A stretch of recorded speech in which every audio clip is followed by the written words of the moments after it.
Hey everyone, welcome back. Matt here. It is raining once again. Every time I film a video, it seems to be raining. Maybe that's a sign.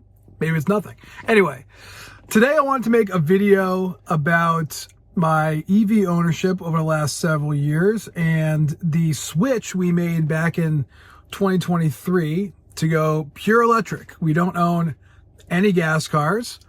I had been driving an electric car since 2020, but we always had a gasoline vehicle. And to make the jump at this point in time seemed like the right decision. And I know there's some people out there that are kind of on the fence, like they always want to have a gasoline or hybrid backup. But I thought I'd just share some of my experiences with that, making the switch, what we like about it, and some cost savings, some numbers, practical day-to-day stuff, what it's been like owning two EVs.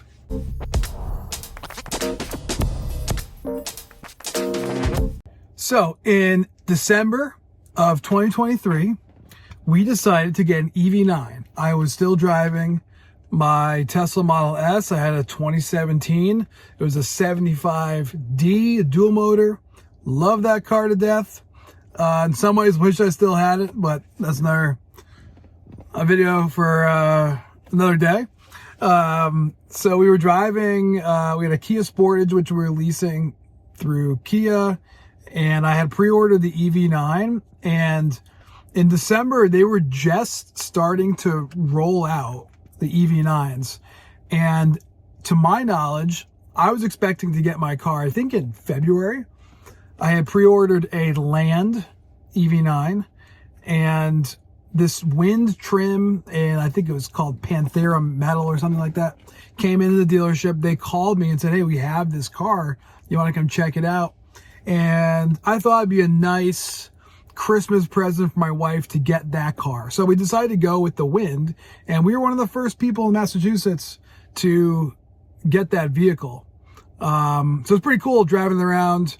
Not many people had it at that point in time, and we really loved it. And that was our first initiation into driving pure electric for the first time. So some things we looked for before we made the jump to get two electric vehicles, I kind of analyzed our driving habits. Myself, I drive like a madman for work. I'm putting 30,000 plus miles on my car a year, and obviously not a big deal for me owning an electric vehicle. I would charge overnight. I'd come home, plug it in again every night for the most part. The days I was commuting to work, I have like a 200 mile plus round trip commute, which varies depending on the time of year. But, I'm driving still 30 plus thousand miles a year. And I was able to successfully do that in an electric car in my Tesla. My workplace also has free charging, which I try to take advantage of as much as possible. If I can get a spot, I'll plug in there, and we'll look at some numbers later. Almost 20% of my charging is done at my workplace, which is free, which is great. It's a kind of immense cost savings when you're driving as many miles as I do per year. My wife, we always leased a car the past, probably since 2018 or so. And 10,000 miles a year. We go over maybe a little bit, but in general, that's what my wife would be driving per year. So with those two things, like the extreme, like an average driver and then above average driver, we thought we could make it work. And so far, this is coming on year 3 of pure electric vehicle for the both of us, and it's been great. The one question I get asked most often is, what's the charging setup at your house? What's the situation?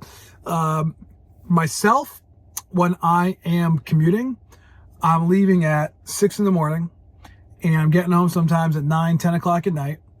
And by that point in time, my wife has either have, if she needs to charge her car, we'll try to do it during that point. Because when I get home, I have such a short turnaround.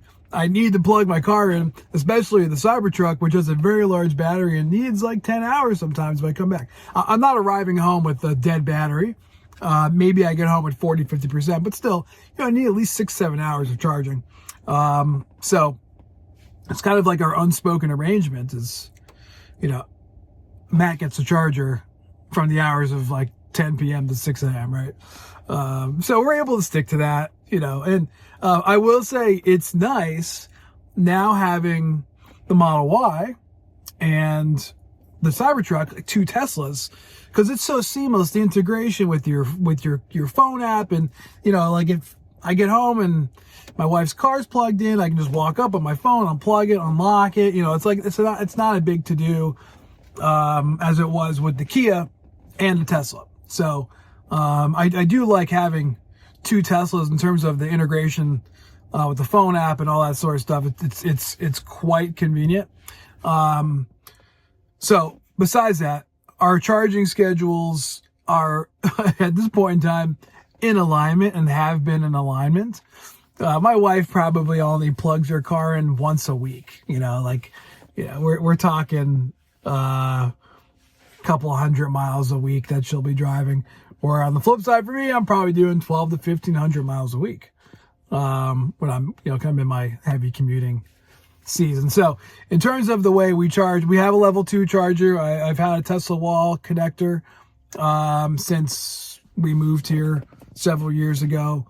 And, you know, it's quite convenient, and it was fine with the EV9. I just used the wall charger, plugged directly into my Tesla, and then we just had an adapter that worked fine. Got something cheap off of Amazon that, you know, we had no issues with. So that's the charging arrangement at our house. So next thing I want to talk about, and I'm going to throw up a little graphic in a moment, are fueling costs. Break down, you know, what we're paying monthly to charge here in Massachusetts, which I'll tell you, disclaimer, it's not cheap. But just to give some comparison versus driving a gasoline vehicle with the amount of miles that I do. So I did reference the Tesla app. You know, they track the amount of kilowatt hours you're using, and they give you a nice breakdown of, you know, in my case, like charging at work versus if I do any supercharging on the road versus charging at home. And you can preset your home electricity rate in the app, which is pretty convenient. The only thing I don't necessarily trust, which I looked online to get, the gasoline average cost, like in my area, and the app was showing it to be much higher than what is reality. So, the cost savings in the app, I just would double check to make sure, like, whatever they're using for the gasoline cost is actually accurate. But nevertheless, it's, you know, a good tool to track. I did reference my electric bill just to get a grip on what my current electricity rate. And here in Massachusetts, by the way, if you live in Mass and you have a heat pump, I got a heat pump installed in 2023, I think it was. I didn't want to have it installed, or just like our heating and cooling system just kind of, you know, pooped the bed. So there were really good rebates at the time on getting a heat pump system. So we did that. We still have a gas furnace, which we heat the house with. But they were offering, or our electric company, Eversource here in Massachusetts, a discounted rate until I think it goes all the way through May, which is pretty awesome. And it actually reduced our electricity rate at our home by like 20%. So I'm actually saving it, you know, over $100 a month now with the newer rate, which is pretty nice. But in any event, I calculated like how many miles we are driving, and then looked at if we had a gasoline car getting, let's say, I think I calculated 30 miles per gallon, and the current gasoline average being $3.30 here in Massachusetts. How does that compare to our electric costs here between both vehicles? So it came out to be about a $200 savings per month between the two cars. In the Northeast, you know, a lot of debate going on right now. The electricity costs are insane, primarily to do with the delivery costs, which for most people's bill are more than half of what the actual electricity is that they're using. So maybe things in legislature will change and we'll get some relief on our electric bills, but as of now, I'm paying about 26 cents per kilowatt hour when you factor in the supply and the delivery, of the electricity here at our house in Massachusetts. So with that, still, it's about $200 savings per month. I do have free charging. So I only included in this calculation the paid charging. I did not include the free charging, just to get a sense of what that is. So I'm actually saving a little bit more money, being that 20% of my Cybertruck charging is free, which is pretty good. It comes out to about 200 or 300 kilowatt hours of free charging per month when I'm really driving. I picked as my sample the month of November, which I was really driving a lot back and forth to work. And then my wife, her kilowatt hour usage was, in the 330s or so, 330 kilowatt hours for the month, which is pretty normal for her. So we do have some cost savings. The other thing to consider, if I'm driving the amount of miles I do, like in the gas car, you would be getting oil changes, maybe every 7,000 miles or so. I don't really know what that costs anymore. I mean, $80 for oil change? I don't know. Probably cheaper if you go somewhere cheaper, but, so, I mean, that's, it's some maintenance thing, but, it's nice not having to worry about maintenance and being able to kind of throw a lot of miles on these vehicles. And with the exception of tires, which, I in my review video of the Cybertruck, I got 20,000 miles on my tires and we're still going strong. Hope to get another 10, right? That's really the only big maintenance item if you're someone that drives a lot. But if you're putting a lot of miles on your car per month, I would highly recommend you drive an electric vehicle. And even more, if you have workplace charging, even more so, like there's an immense cost savings there. It will be cheaper than gasoline if you're stacking up the miles. The other thing both of us like is not having to go to a gas station. It's really convenient, like plugging and charging your car at home, plugging it in at home and charging it overnight.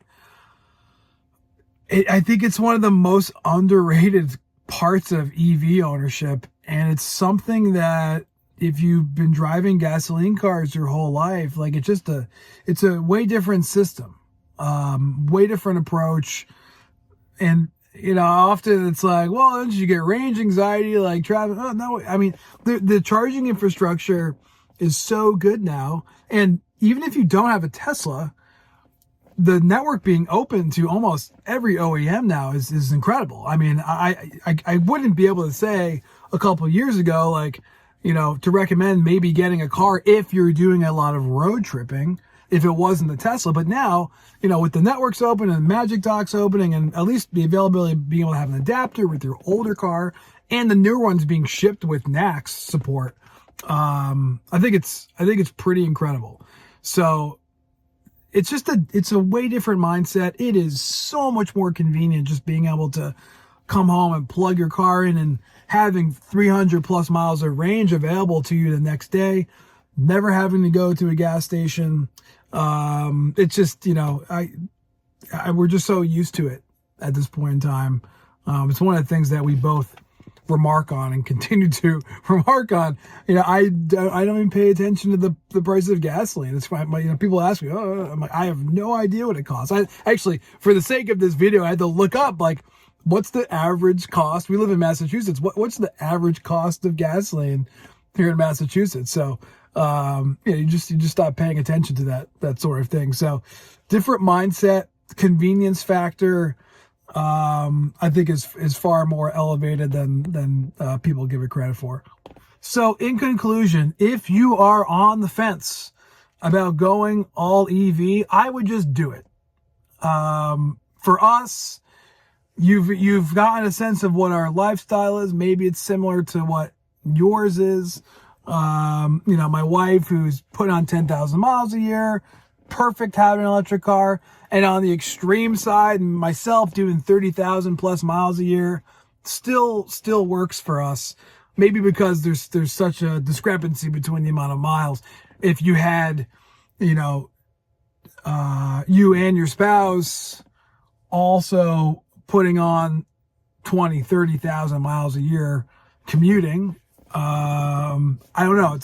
I think it's possible, but it would require some different solutions in terms of charging your vehicles at home. But all in all, as far as I know, we're going to continue with this electric vehicle lifestyle, owning 2 EVs. We love it. We love the cars.